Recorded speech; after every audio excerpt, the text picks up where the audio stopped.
Welcome. Another Wednesday evening is here and the ladies have assembled. Today we're discussing a topic that many of us can relate to, even if we've never really stopped to think about it. Our focus is the cost of normalizing inappropriate conversations about children. In our homes, at family gatherings, in church, at school, or even in the neighborhood, we've all heard comments about children that people often dismiss as just joking, or that's how we've always talked. But have we ever paused to ask ourselves what impact those words may have on a child? Could the things we say be shaping children's confidence, their understanding of healthy boundaries, or even putting them at risk without us realizing it? Today we'll unpack this important conversation together. As women, mothers, aunties, sisters, caregivers as well, and even the community, we all have a role to play in creating safe spaces for our children, not only through what we do, but also through what we say. So stay with us, and if you've ever heard a comment that made you uncomfortable or have a story or opinion to share, we'd love to hear from you. Let's have an honest conversation, learn from one another, and work together to protect our children. Marable Johnson is producer, Oliver and Anakwiku are documenting our digital footprints. So please visit our YouTube and X and join in the conversation. My name is aKorfa. Thank you for tuning in, and I'm in studio with the amazing and fantastic duo. Ama Ablorde is creative director at Push Studios and Esinam Batali, marketing professional. Good evening, ladies. How are we doing today? Good evening, aKorfa. We're doing okay? Yes. All right. Esinam, it's been a while we saw you. What have you been up to? Before I People get have dogged me. We have not dogged you. Yeah, people have dogged me. We have not Life is like that. you. So it be your own people. It really be your own people. It really be your own people. No. Oh, Frantoma for reals. But what about you, Ama? You had your birthday? Birthday, I got yours. Thank you. Hey, well, you are shouting people out. Let's say Monday. Wowzers. No, but now we celebrated you on your birthday as well. Did you? We did. I'm a birthday girl. I've always loved birthdays. Yeah. So, I feel really good on my birthdays. Yeah, and I think over the years, the people around me, you guys, you get me. You get me. Yeah. You make me feel really good. That's lovely. So That's you. lovely. And Esinam, the last week, we put them on the spot. oh yes, Yep. we remember. Yep. Ella and I, we did remember. that. We said they need to organize a brunch for us. It's fact. about time. It's about time. It's even too late. Too late. But it's not too late as well, though. It is too late, but Better not too late late. than never. But exactly. Well, the show is interactive. You can share your thoughts with us. WhatsApp is 055 1111 997. That's 055 997. Later on as well, we'll activate the phone lines for you to join in. Now, we woke up one morning and there was a video that was making its way on our timelines, and people were sharing their thoughts on it. It was very debatable, very conversational amongst people on the timelines, and it had to do with Ahafo Southeast Yakubu Muhammad. He's an MP. He passed a comment, and okay. He said some things, okay? He said some inappropriate stuff. Children had gone to visit the parliament for an excursion, like educational excursion, basically. And ideally, you'd want the law enforcer or the MP to share thoughts, go like, oh yes, children, this is a place to learn. You can be someone like this in the future, and blah blah blah blah blah. Then he added the comments about, oh, you're such a beautiful girl. I will marry you when you grow up. You're my wife, okay? She's such a pretty girl, and she'll be an MP too. I feel like that was meant to be the recovery, like trying to get back onto track, but it didn't work. Now, on social media, people didn't understand why others didn't find this funny. Let me ask what you made of the video in the first instance when you saw the video? What were you thinking? What were your thoughts? So I actually shared in that very moment, I shared something online, but I felt, okay, for somebody of his stature, his position, he should know better, because others were defending him, saying, oh, it's always been in our culture to joke with things like this. And I'm like, well, we're talking about a learned man, a man representing an entire constituency with the elderly, the youth, kids. He's expected to be abreast with modern times, with how things have shifted, what is appropriate, what is no longer appropriate, whether it's cultural or not. And whenever you make the excuse that, oh, it's our culture, you forget that, was it in social studies that we were taught? Culture is dynamic. It changes, it moves with the time. It's not static. If that was the case, we probably would have been still dealing with human sacrifices like they used to do. Yes. So And we need to embrace to the forest. Yeah, we need to embrace all changes, particularly the ones that protect children, because children are so vulnerable. I always say anybody that goes out of their way to hurt or harm a child, it's has committed an unpardonable, Offense, crime. So I expected so much from him, and it was disappointing to hear that from a young member of parliament. We want more young people represented in such places, and when they get there, we need them to teach the older folks that times have changed. So to get that from him was beyond disappointing. Yeah. What about you, Esinam? I mean, I share in the general sentiment of what she has said. Generally disappointed at the MP for even saying stuff like that, and one would say, out of the abundance of the heart the mouth speaks, and perception could be, or conclusion could be drawn that these things seem normal to him or okay to him, which is not a great thing. It shouldn't be normal. It shouldn't be okay for you to think that a child of this, it's okay to tell a child that you've singled out among a group of children that you're beautiful and you'd be my wife. Those comments were totally unfortunate and unnecessary. I went a step beyond that to then think of those who were around and how they responded. I mean, they laughed, right? It seemed okay. It seemed like a joke they could take. The school, I've not heard anything from the school since then. I've not seen anything from the parents since then. What are we saying about these things? The people who were in the center of it all, they've not joined the conversation to say that we're not okay with this. But it seems like everybody has gone quiet on it, and only a few people in the media are talking about it. It becoming like a more of a media conversation. But this is serious. He represents a section of Ghanaian men who believe that this is okay to say. He represents, even if I want to even take it a step further, he represents a section of people who think it's okay to be with, to marry, to and in a society where we have situations of people being married off at an early age, what happens to it confirms certain mindsets. In everything, right? There's a theory of confirmation bias. Like, if you're looking for a red car, when you are passing by, and you would see the red cars because that's in front of your mind.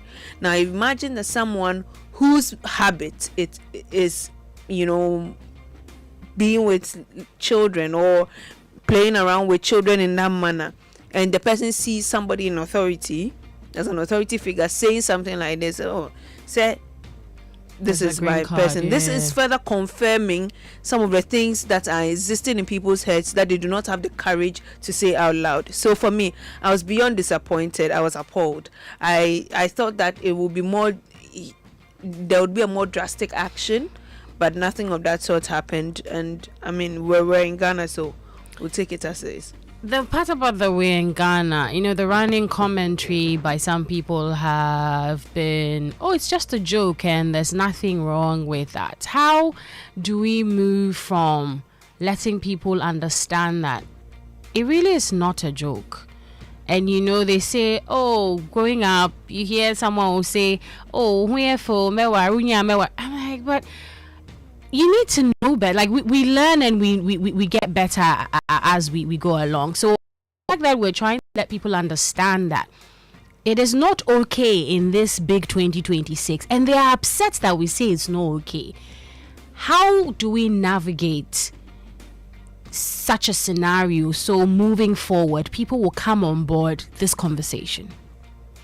Well, I'm glad that at least some of us spoke against it. Though there were some who wanted us to just not make a big deal out of it, and they were like, it's part of our culture and all. But we still insisted, our culture has changed, so we should move on and improve. Like Esinam said, I was expecting to hear something from the school and the parents.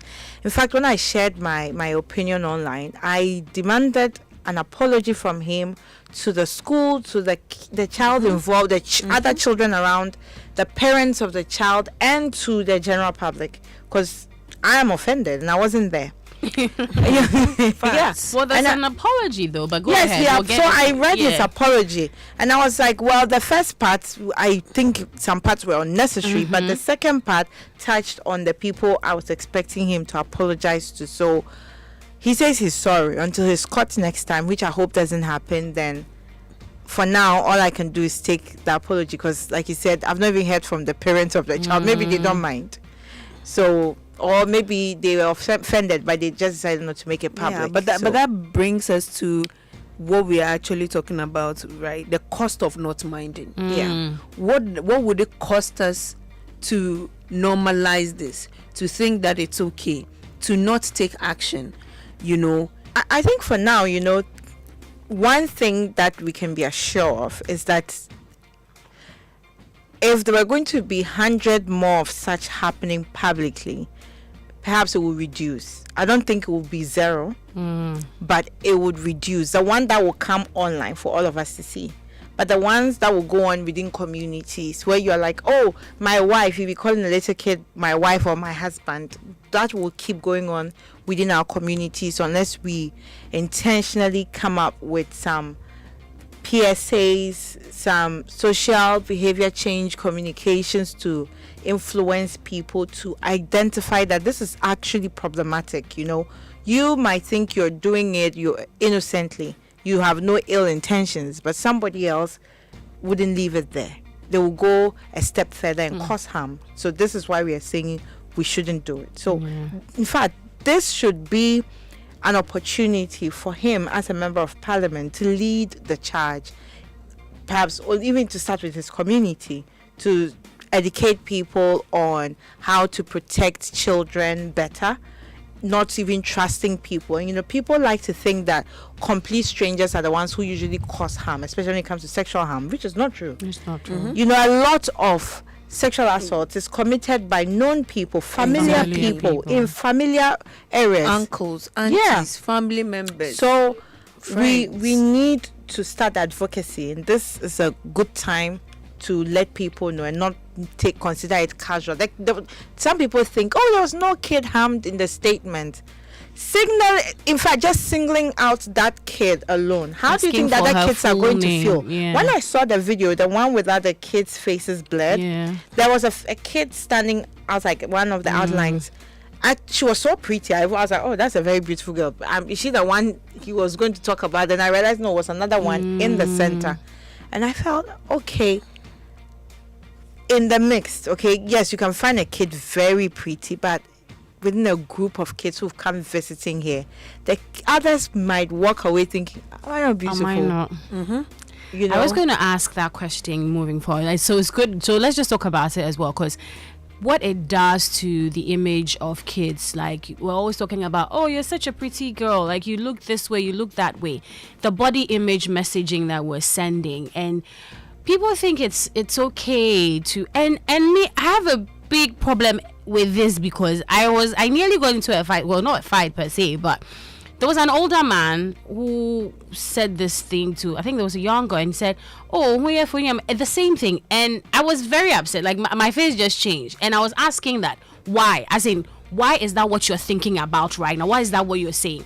And then people around me try and make me feel that I am going bonkers because I am asking why, there's nothing wrong with it. And I'm like, this is a grown man, and people around you, they are also grown, but this is what they believe in.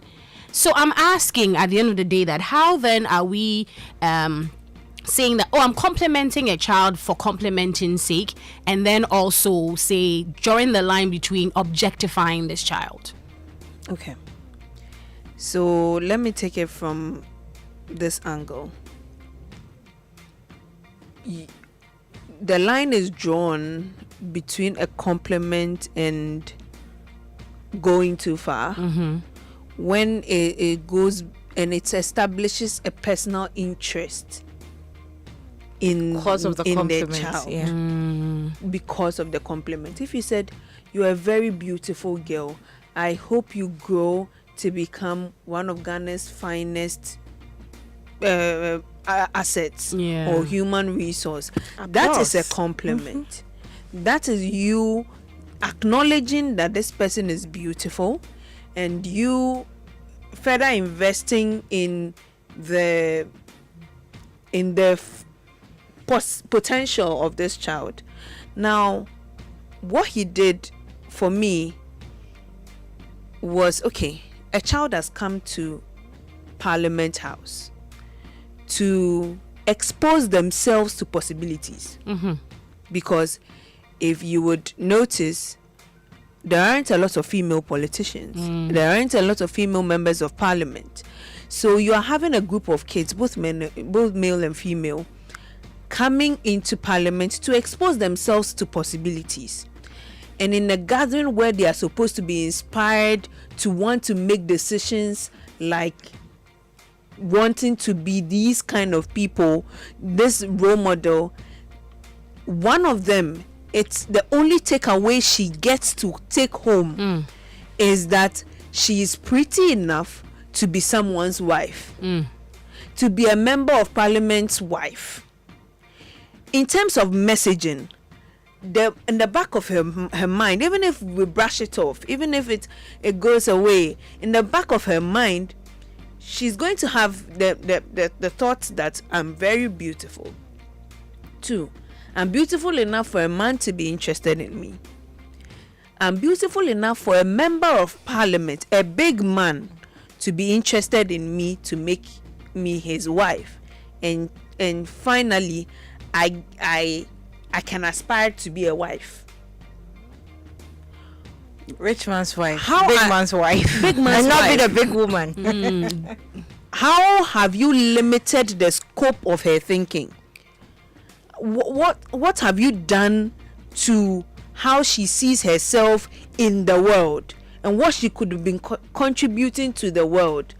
If it was someone, let's say children are impressionable. Children are easily impressed. You know, you don't have to do much. The mere fact that you're a member of parliament, if you met a 35-year-old single woman, you being a member of parliament, she probably has met ambassadors, and maybe being a member of parliament wouldn't mean anything to her. But you are in a position of power. You are, by default, you being an adult, you are in the position of power. That's number one. And you being a member of parliament, you are also in a higher position of power because you're a statesman. And so there is an extra responsibility on you to know better, to grow the children into aspiring for bigger things, bigger moments, bigger experiences, to be better, to be a huge person in the society, to be a doctor, to be a lawyer, to be a member of parliament, to be a minister. But then you reduce that moment into boxing her into the expectation of a wife. Not to say that being a wife is not a great thing. It's a great thing for those who want it. But in that moment, you've limited the scope of her thinking. And that's what hurt me the most in that whole encounter, because she left with that in her mind. I think, and then he quickly, I think he was trying to save himself trying when to he save said, face, yeah. and you're also going to be an MP. Yeah. But for me, that statement, I interpreted it in two ways. Oh, is she going to be an MP because she's going to be an MP's wife? Right. Is the MPship now based on you marrying, being associated. And then also I'm like, you're trying to save face now by saying she's going to be an MP, because by that time you realize, maybe I should have said what I said. Man can ye cry. Man can the former president said, man can ye cry. Yeah. So he was just trying to save himself by then. Face, the interesting thing is, as I grow, I come to realize more and more that we know when we do something wrong. Yes. We sense it, and sometimes we brush it aside. There are times you want to tell somebody off, and then your inner being, as a believer, you say the Holy Spirit or your conscience will hold you back and say, don't do it. Then sometimes you're like, no, still I'm going to tell the person, but there's something told you not to do it. Right. You had this feeling that no, or sometimes you finish doing, you're like, ooh, maybe I shouldn't have. Yeah. Right. And you try to either save face or still do kanpe, And that was exactly the spot he found himself. But she was saying too, there's nothing wrong with being a family woman or being a wife. Yeah. I think it's beautiful if it's something you want and you get a good deal, because some people unfortunately don't get a good deal. Deals, yeah. So if you get a good deal, it's nice to tell little kids to aspire for that too. The only concern here is time and place. These were students in their uniforms coming to the Parliament House. They traveled a distance, to come there.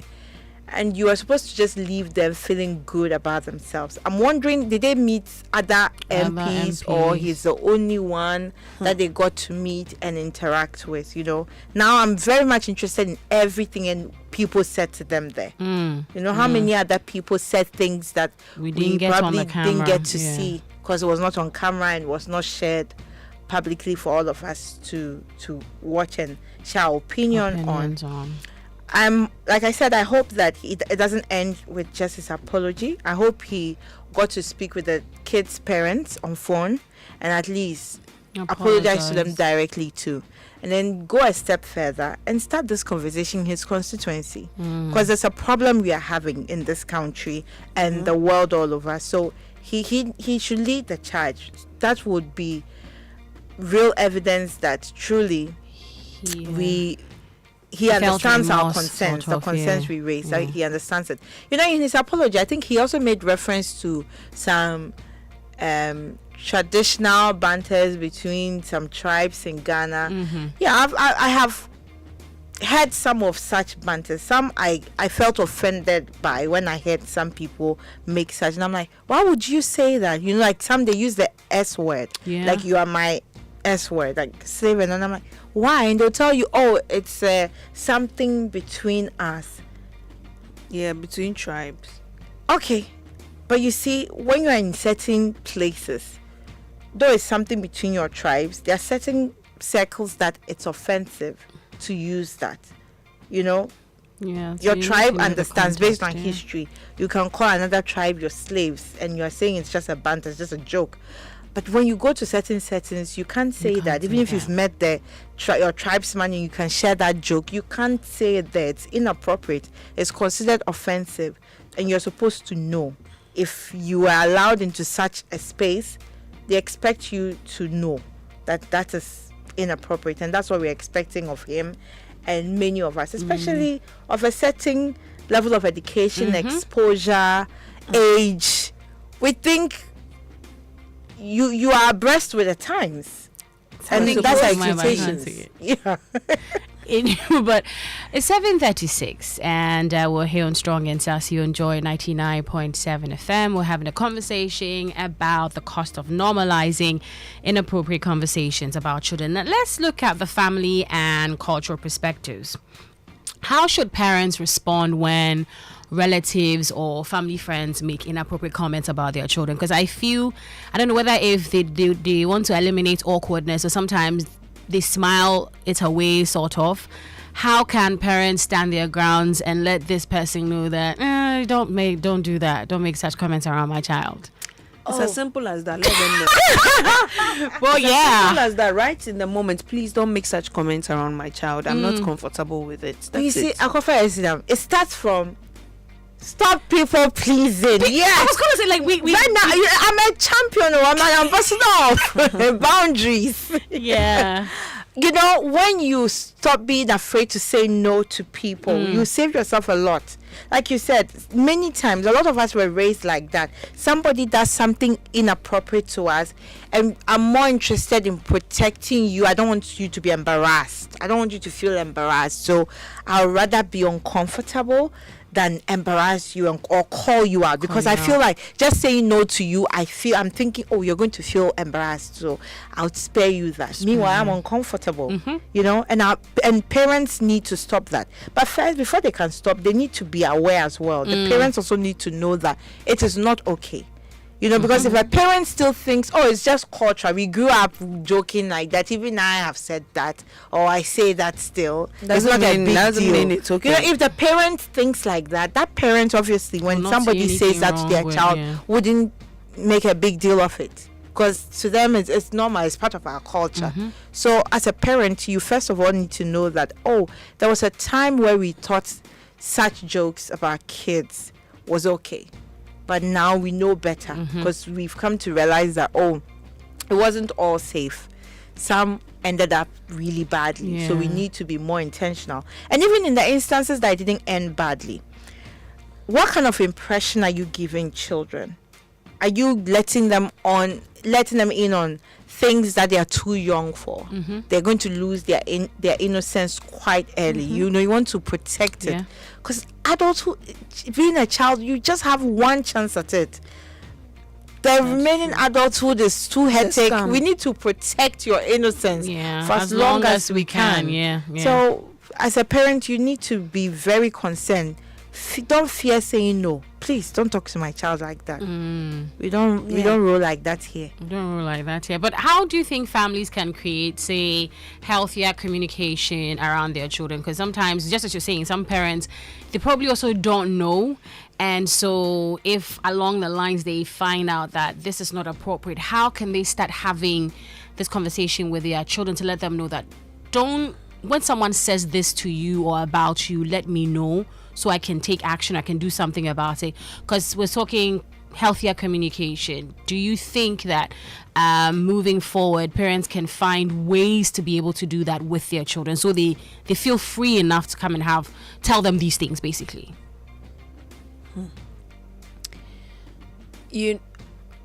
It's we've said it in the previous submission, but I'll reiterate.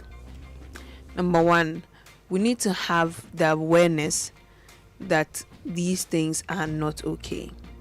But how do we create that environment where we can be honest with our family members and friends and let them know that some things are not okay? Is by actively building that culture of honesty among ourselves. If we are honest with ourselves, we would know that we need to call for support for the girl. We need to get the girl as much help as she needs. Someone should talk to her, have a conversation with her, let her know that it's what happened was not okay, and that she can be whatever she wants to be, whatever. We need as much support for her, but we won't tell ourselves. Nobody would do that.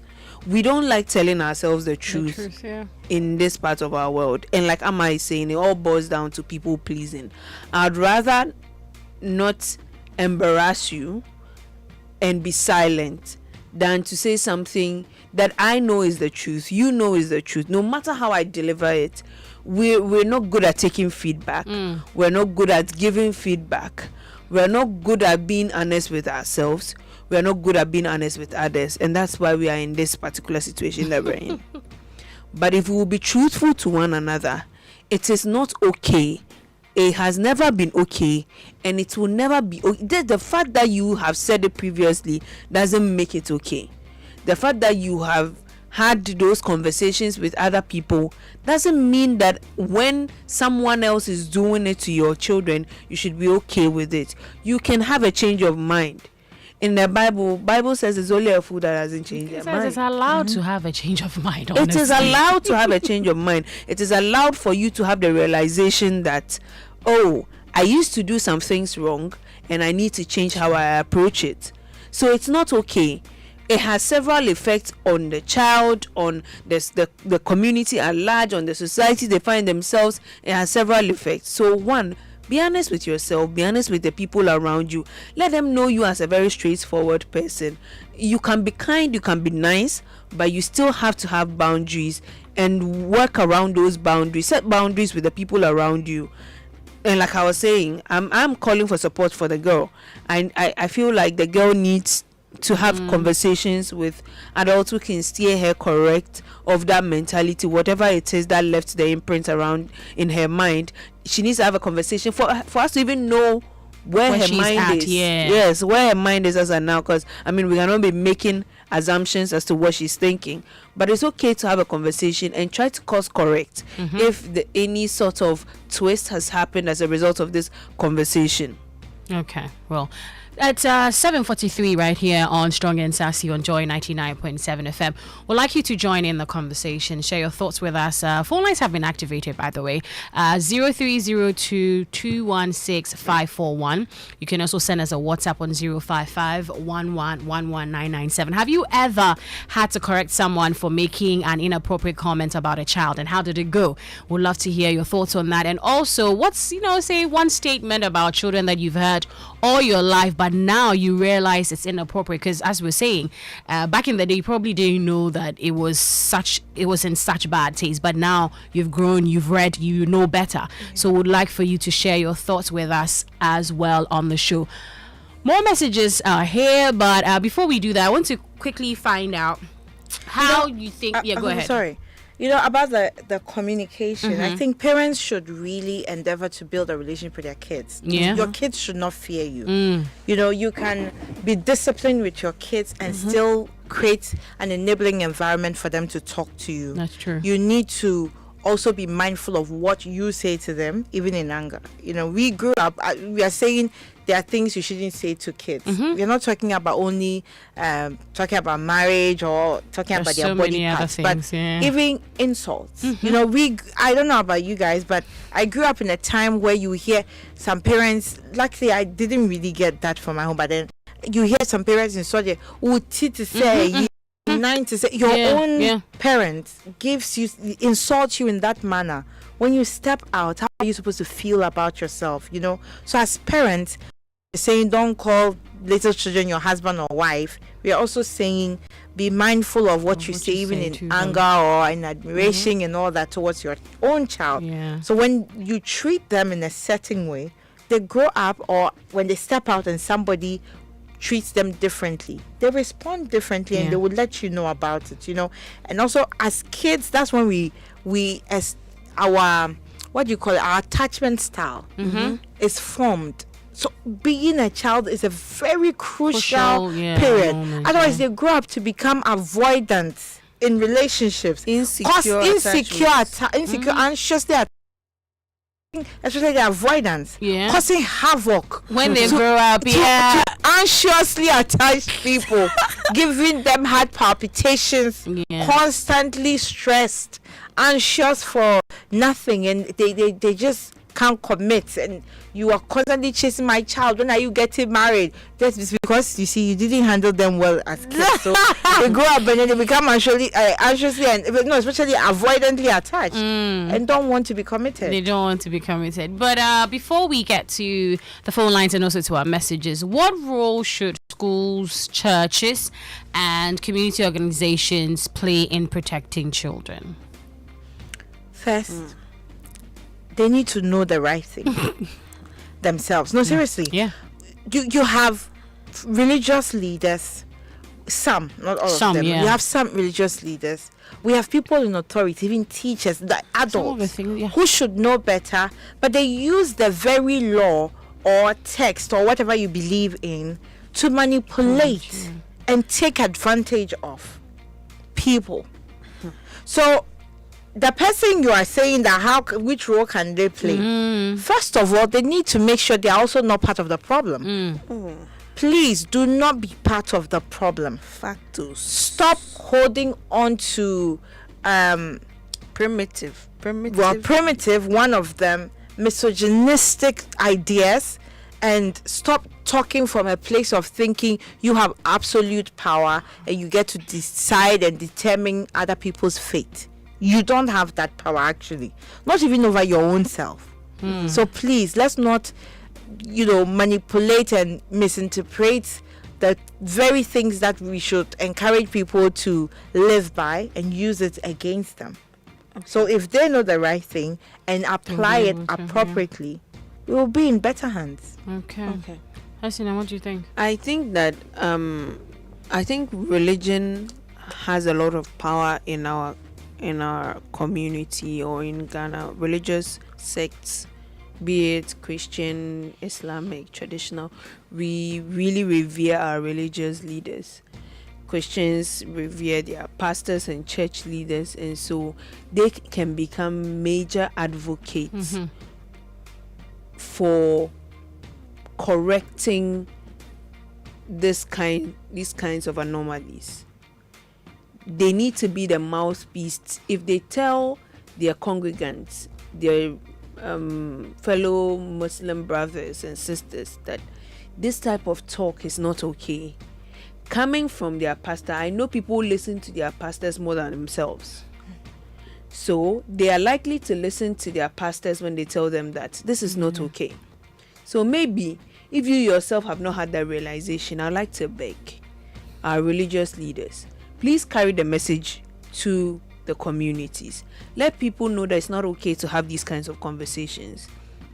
Let them know that you don't do the children any good by normalizing such things. It actually costs them physically, mentally, psychologically, and gives people who have bad intentions more ammunition, more power, and more conviction. It emboldens them as and well. The boldness to keep doing some of the things that they keep doing.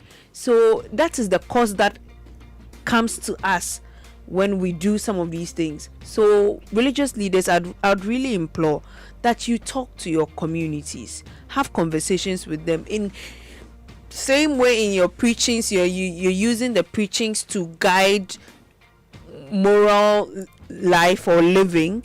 I think that some of these things can be woven into the sermons and the conversations that are being had in churches to get people to do better. Yeah, sometimes it looks like some of these religious leaders are more concerned about protecting the feelings of certain people. It all comes back to the same spot. So they never hit on what they need to hit on, because we don't want to offend some people. We don't want to offend some people, but and then some parents, there are instances that you hear a story or news about a child saying their mom didn't believe them, and their mom even took them to a pastor to rather pray for them when they had reported that somebody had caused them harm. And then you rather take your child to a religious leader who unfortunately would even worsen it and cause more harm to your child. I actually have a story. And wow, okay, we don't have much time, but so there was this prayer session thingy that I was at some time back, and people came in to share testimonies, and one person came to share a testimony. As the testimony was being done, it turned out that the guy had gone to sexually assault someone, and he was about to go to prison, and apparently he prayed about it. And so, and you see, while he was sharing the testimony, people kept clapping. They kept clapping, and then they kept saying that he was about to go to prison, but God has come to. And I was I sat down. I'm like, how do we think this is okay? So when you finish, I've seen a video of a similar thing, but that was in America. So when the session ended, I was asking a friend of mine that I went to. I'm like, so why were people clapping? Why do they think this is okay? But restitution. What happens? Restitution. What happens with to the victim? They were like, oh, God. I'm like, no. have you considered the victim, what they might be going through? And then like the church was so excited that this individual didn't get to go to prison, and I was very sad. I'm like, so if this is how, there were a lot of people there, so if this is how they were thinking, because at the end of the day he didn't go to prison, so it's a testament. I'm like, are you telling me that God will only give justice to just this person and not the other individual? But anyways, that's my story. We've got messages, guys. We need to we need to get that from Nungwa. Says, good evening, aKorfa. Anywhere you did, good day, though. Yeah, that's so good to know, by the way. It's good you're having this conversation. We have to talk about it well enough so that the narrative changes. We can't continue to normalize wrong in the society. I appreciate you for sending in that text. Tell my kid, son or daughter, you marry them and get a strong warning. Who even told you they'll be interested in marriage as adults? Fair question. That's a decision they'll make when it's time as adults. This is no different from what happens in church when marriage is pronounced on kids when they grow and on adults. Did I tell you I want to marry? But I don't blame them. This is the norm practice, just like littering around. They see nothing wrong with it, and this is someone the state is trusted with as a legislature. aKorfa, I don't agree with anybody who wants to justify what the MP said. I am 64 years old and would never address a minor to be a wife. It's wrong and he needs to be called out. Hi, Strong and Sassy. I have a question for you ladies. Even though I don't support such comments, the moment this question comes like this, anyways, but assume your dad makes such a remark in front of you. How will you react to your dad? Thank God my father is dead. But my dad will not make such a comment. If he did, I will call But if him he out. did, I will call him out. If he did, I would tell him no, we don't say that. You need to apologize. Like I would really be tough. And though my biological dad is not no more here, any man I hold in high esteem, if in my presence you said that, I would tell you no. I mean, I have a lot of older people around me and they know I'm very outspoken and strong-willed. They always say that, they're like, hey, so some things are there you cannot. And I'm like, no, because that's not how it goes anymore. Yeah. Like, I'm constantly keeping them updated on what is okay and what is not okay anymore. Yeah. You get a pass that if you are coming from a generation where some things seem normal. But when I'm telling you that we don't do that anymore, okay, your response will make me know whether to take it easy on you or not, to really see you as a problem. Okay. Because you should be willing to learn. You should be. Hello, Strong and Sassy team says, please, so the statement, it's only a fool who doesn't change his mind, isn't a biblical reference. That said, we need clear rules about how caregivers and authority figures can relate with a young girl to prevent the exploitation. Okay. Even dealing with young people, young adults and all. Because the thing is that if that MP or a man of that age had seen a beautiful woman of his age, would he say, "You are beautiful, I'll marry you"? You don't just end that you're beautiful. He couldn't. He probably would just end that you're beautiful. Because with an adult it will come with certain requirements and demands. It doesn't just end there. This thing where society always assume that everybody wants to be married. Well, and I don't. That's true. Well, you wouldn't know. I wouldn't know you don't want to marry until. But do you find out? Yeah. So why make that? You have to find out to marry you. Why move with the assumption that everybody wants to? I like you. I don't mind marrying you if you would agree. So I'm putting it out there. Then I find out you don't want to marry, or maybe it's me you don't want to marry. Then but for children, that option is not even on the table. Yeah, for children, yes. For children, it's not on the table. Francis Yosin on Facebook says, aKorfa, I don't agree with anybody who wants to. Oh, okay, I think this is the one we read earlier. Who wants to justify what the MP said? I'm 64 years old and will never address a minor to be a wife. I think we've already read this one. Okay, so these are the comments that have come in. But if every listener could leave today, remembering just one thing, and one thing about protecting children through our words and conversations, what would you want that message to be? I think the fact that what you just said, please, we need to protect children through our words and conversations, our actions especially, because you can say something, but kids are very observant of your actions. They are more likely to do what they see you do than what you've told them not to do. So let's be mindful and let's come together and aim at protecting their innocence. I really miss my innocence. I'm very protective. I'm like, let's protect children's innocence for as long as we can. They have the rest of their lives to deal with adulthood challenges, man.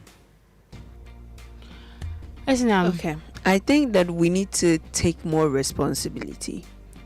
As adults, we're responsible for the people around us. And I know we're slowly losing our communal living and our communal bonds because of a myriad of reasons: technology, civilization, global advancement, and whatnot. And in a Western world, in other communities, people live more individually. But how we've known the Ghanaian community is we take care of each other. And so we need to go back to taking responsibility for the children around us. It is your responsibility to protect the child.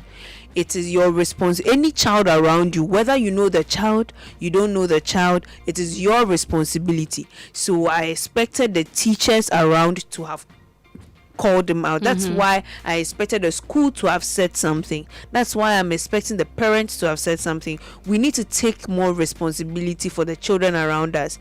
We're trying to protect their innocence. We're trying to protect their mindset such that they are growing up to become adults who are productive members of society. And these cannot be the little things, or these cannot be the small but mighty things that would put obstacles in their way. We need to take more responsibility in being good adults and good role models and good examples to children in our deeds and in our words. Okay, well, thank you very much. I had a few friends who tuned in. Thank you guys for always. Yes, thank you. Indulging me. Precious. Thank you so much for tuning in. We love you for it. And happy birthday again to Ama Ablorde. Thank you. Where's my cake? I want cake, but I don't mind taking cake today. Oh, we should give a little something. Okay, go. Wait.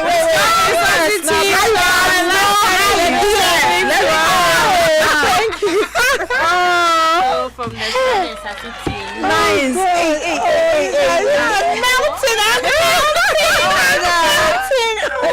And a little something from Myra's Closet brand. She, got a little package for Ama Ablorde, who is a loyal guest on our show. We appreciate you.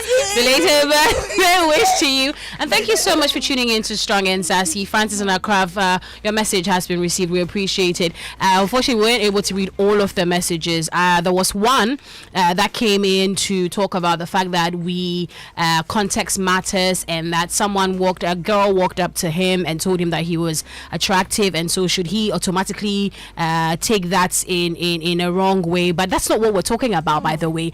Unfortunately, I wasn't able to read your message. Hopefully next Wednesday we will read, because DJ Switch, who has been at the receiving end of such unpleasant and inappropriate comments, will be on the show next Wednesday. Thank you so much for being a part of our show. My name is aKorfa, and we'll be back next Wednesday. Enjoy the rest of your evening.